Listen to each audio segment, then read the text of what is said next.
கன்னட கொடியை கட்டிக்கொண்டு கர்நாடகாவிலிருந்து வந்த கன்னடர்கள் தமிழ்நாட்டிற்குள் நுழைகிறார்கள். அந்த நுழைவில் பார்த்த ஒரு தமிழர், அவர் பெயர் சிலம்பரசன், அவர்களை நிறுத்தி, அவருடைய வாகனங்களை நிறுத்தி, இந்த கொடியை கட்டாதீர்கள், அவிழுங்கள் என்று சொல்லியிருக்கிறார். ஆனால் அதை கேட்காமல் அவரிடம் வாக்குவாதத்தில் ஈடுபடுகின்றனர் பேருந்தில் வந்த கன்னடர்கள். வாய் தகராறு கைத்தாராக முற்றி சிலம்பரசன் அவரை அறைந்து விடுகிறார். இதை சமூக ஊடகங்களில் நாம் பார்த்தோம். சிலம்பரசன் கைது செய்யப்படுகிறார். உடனடியாக கைது செய்யப்பட்டதில் நமக்கு மாற்று கருத்து இல்லை. வன்முறை ஈடுபட்டால் கைது நடவடிக்கை சட்டத்திற்கு உட்பட்டு எடுக்க வேண்டியதுதான். ஆனால் அப்படி சிறையில் அடைக்கப்பட்ட சிலம்பரசன் சிறைக்கு பின்னால் இருப்பது போலவும் அந்த கன்னட கொடி கீழே விரிக்கப்பட்டிருக்கிறது, அதன் அருகில் அவர் அமர்ந்து அதில் மண்டி போட்டு வணங்குவது போலவும் படங்கள் இணையத்தில் வெளியாகி, சிறையில் இருக்கும் ஒரு கைதியை படம் பிடிக்க யாருக்கு அனுமதி உண்டு? இதை செய்தது தமிழ்நாடு அரசு தான். என்ன அழுத்தம் உங்களுக்கு கிடைச்சிருந்தா இவ்வளவு பெரிய செயலை தமிழ்நாட்டில் நீங்க செய்வீங்க?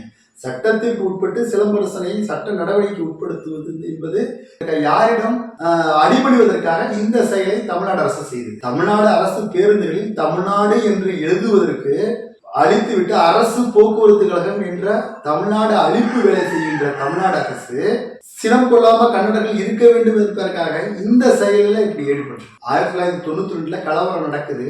லட்சக்கணக்கான தமிழர்கள் அடித்து விரட்டப்படுகிறார்கள். இங்கு தமிழ்நாட்டினுடைய முதலமைச்சராக ஜெயலலிதா அவர்கள் இருக்கிறார். ஓசூர்ல அகதிகள் முகாம் திறக்கப்படுது. ஒரு நாட்டில் உள்ள 2 மாநிலங்களில் ஒரு மாநிலத்தில் ஒரு மக்கள் தாக்கப்படுகிறார்கள். ஒரு இனத்தின் அடிப்படையில் மக்கள் தாக்கப்படுகிறார்கள். அந்த மக்கள் காட்டு வழியாகவும் சாலை வழியாகவும் திரண்டு ஒட்டியாந்து இங்கே தமிழ்நாட்டுக்குள்ள நுழைகிறார்கள். தாய் தமிழ்நாட்டு 1 லட்சம் பேர். அவங்களாம் அங்க போய் குடியேறியவர்கள் அல்ல.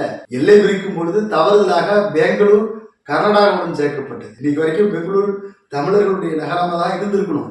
நம்முடைய இந்த எல்லை பிரிப்புல தமிழக உணவாளர்கள் மிக குறைவு என்பதால் பல நிலங்களை நாம் இழந்தோம். அதில் ஒன்று பெங்களூர். இனவெறி கொண்டு தாக்கி நூற்றுக்கணக்கான தமிழர்களை கொன்று ஆயிரக்கணக்கான தமிழர்களுடைய வணிக நிறுவனங்களை அடித்து உடைத்து விட்டு பல பெண்களை பாலியல் வன்புணர்வு செய்து கொலை செய்து பல செயல்களை கன்னட வெறியர்கள் செய்திருக்கிறார்கள். அதில் இதுவரைக்கும் யாராவது ஒருத்தர் மேல ஒரு வழக்கு உண்டா? ஒரு சிறு விசாரணை உண்டா? அந்த அரசின் சார்பாக ஒரு அறிக்கை சமர்ப்பிக்கப்பட்டிருக்கிறதா? எதுவும் கிடையாது. உச்சநீதிமன்ற தீர்ப்பு வெளியான உடனே இந்த ரகம் நடக்குதுங்க. கேபிஎன் டிராவல்ஸ் என்ற ஒரு நிறுவனத்தினுடைய 300 பேருந்து, அந்த உரிமையாளர் தமிழ்நாட்டை சேர்ந்தவர் என்ற ஒரே காரணத்தினால 300 பேருந்து ஒரு இடத்தில் நிறுத்தி வைக்கப்பட்டிருந்ததை திட்டமிட்டு கன்னட வெறி கும்பல் கொளுத்தி விட்டது. தீ வைத்து கொளுத்தியது. ஏதாவது ஒரு கைது நடவடிக்கை உண்டா? அந்த வழக்கு ஏதாச்சும் நடக்குதாங்க? இப்படி எல்லாம் கர்நாடகாவில் நடக்குது. ஏதாச்சும் ஒண்ணுனா உடனடியாக தமிழர்கள் தாக்கப்படுகிறார்கள். ஒரு அஜித் பாட்டு ஒரு நிகழ்ச்சியில ஓடிக்கிட்டு இருக்கு.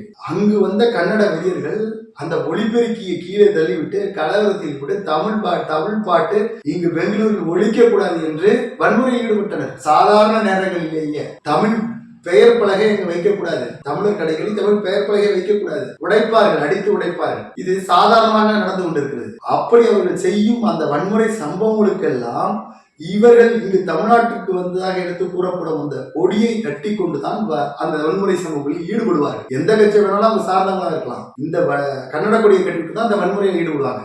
அப்படி வன்முறை ஈடுபடும் தமிழர்களுக்கு எதிராக வன்முறையில் ஈடுபடக்கூடிய அந்த கொடி இங்கு பேருந்துகளில் சின்ன அளவுலாம் இல்லைங்க, 10க்கு 15 அளவுல பேருந்துக்கு பின்புறம் அது போக்குவரத்து விதிமீறல். அப்படி செய்கின்ற வண்ணம் அந்த கொடியை கட்டி கொண்டு தொடர்ச்சியா வராங்க கன்னடர்கள். இதை யார் தடுத்து நிறுத்தி இருக்க வேண்டும்? தமிழ்நாடு அரசினுடைய போக்குவரத்து காவல்துறை நிறுத்தி இந்த கொடியை அகற்றுங்கள் என்று சொல்லி இருக்க வேண்டும்.